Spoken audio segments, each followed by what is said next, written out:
उन्होंने जो जीव हत्या की है ना, वो उनके भाग्य में नहीं लिखी हुई थी कि रामचंद्र जी पूरे जीवन में 20 हिरण मारेंगे या 50 हिरण मारेंगे, ये लिखा के नहीं लाए थे।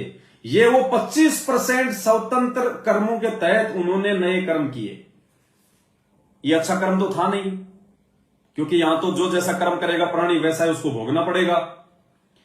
तो जंगल में वनवास के दौरान जो जीव हत्याएं रामचंद्र जी ने और लक्ष्मण जी ने की, वो उनके स्वतंत्र कर्म थे। और पुण्यात्माओं, देखो ये परमात्मा है, हमारी आंखें ऐसे ही खुलेंगी, हम जिनको भगवान मान रहे हैं, हम जिनको परमात्मा मान रहे हैं, हम जिनको मर्यादा पुरुषोत्तम मान रहे हैं, हम जिनको पता नहीं क्या मान रहे हैं। अपने आत्माओं, जीव हत्या यदि कोई करेगा तो शौक के लिए नहीं करता, मजे के लिए कोई जीव हत्या नहीं करता। क्यों करता है? खाने के लिए। मांसाहारी भी थे, ये लिखा हुआ है कबीर सागर के सरलार्थ में। सारी सृष्टि के रचनहार ने आके बताई, सतगुरु रामपाल जी भगवान ने, कि दशरथ पुत्र रामचंद्र जी मांसाहारी थे। जंगल में उन्होंने जो मृग मारे, वरना क्या शौक था उनको मृग मारने का? क्यों मारेंगे वो मृग? क्योंकि मांसाहारी थे, खाते थे। जंगल में वनवास के समय पशु शिकार करके मारे, वह स्वतंत्र कर्म था।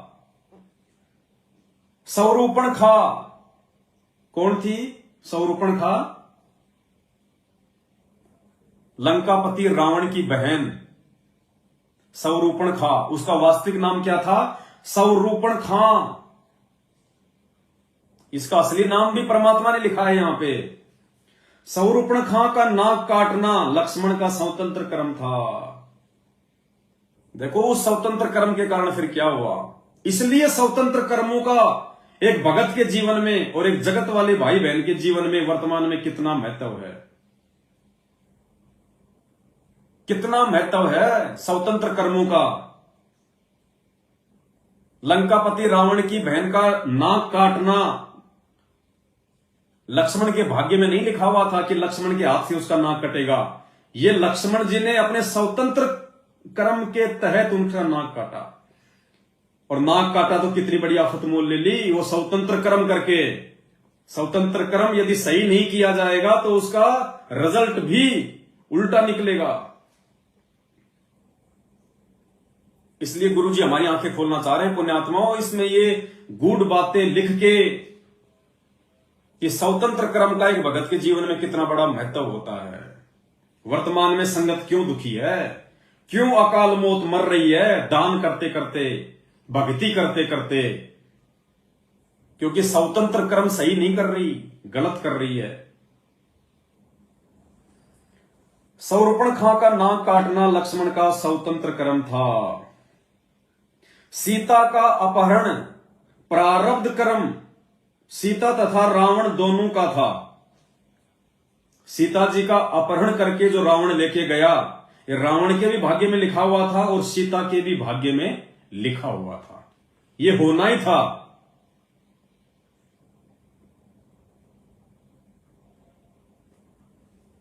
सीता का अपहरण प्रारब्ध कर्म सीता तथा रावण दोनों का था। यह कारण अन्य भी हो सकता था जो शूर्पणखा बनी थी। 33 करोड़ देवताओं को कैद में रहना प्रारब्ध कर्म था। रावण की कैद में जो 33 करोड़ देवी देवता जो पड़े हुए थे, वो असहाय, वो बेचारे, लाचार, बेबस, शास्त्र विधि को त्याग के ये नकली पंडित, ये नकली गुरु जिन देवी देवताओं की हमारे से भक्ति करवाते हैं, उन 33 करोड़ देवी देवताओं को रावण ने अपनी कैद में डाल रखा था। ये उन देवताओं का प्रारब्ध कर्म था।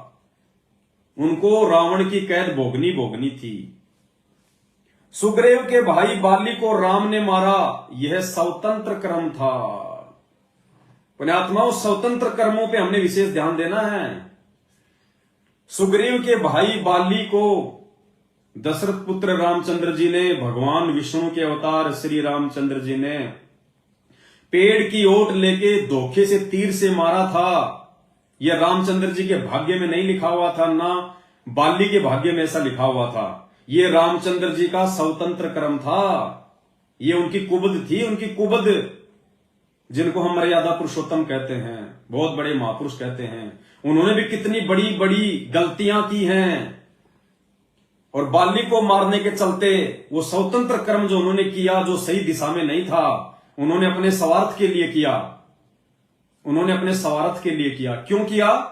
क्योंकि रामचंद्र जी को अच्छे से पता था, यदि बाली को मार के और सुग्रीव को मैंने किष्किंधा का राजा नहीं बनाया, तो मैं जब लंकापति रावण पे चढ़ाई करूंगा तो मेरी सेना देके सहायता कौन करेगा? क्योंकि बाली रामचंद्र जी की सहायता नहीं करने वाला था। इसलिए रामचंद्र जी ने धोखे से बाली को मारा, ताकि सुग्रीव की सेना का उसको साथ मिल सके। ये अपने स्वार्थ के वशीभूत होके किया गया श्री रामचंद्र जी का स्वतंत्र कर्म था। जीव स्वतंत्र कर्म के चलते उनको श्री कृष्ण रूप में फिर इस मृत लोक में आके एक जीवन भोगना पड़ा।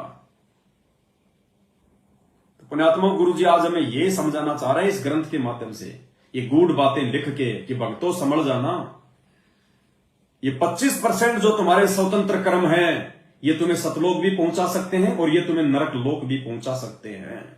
ये ना सोचना कि गुरुजी मिल गए, भक्ति मिल गई, 3 समय की आरती कर रहा हूं, मंत्र कर रहा हूं, हो गया बेड़ा पार। ये 25% कर्म डिसाइड करेंगे हमारे, कि हम सतलोक जाने के लिए भक्ति कर रहे हैं या हम लोग नरक लोक जाने के लिए भक्ति कर रहे हैं।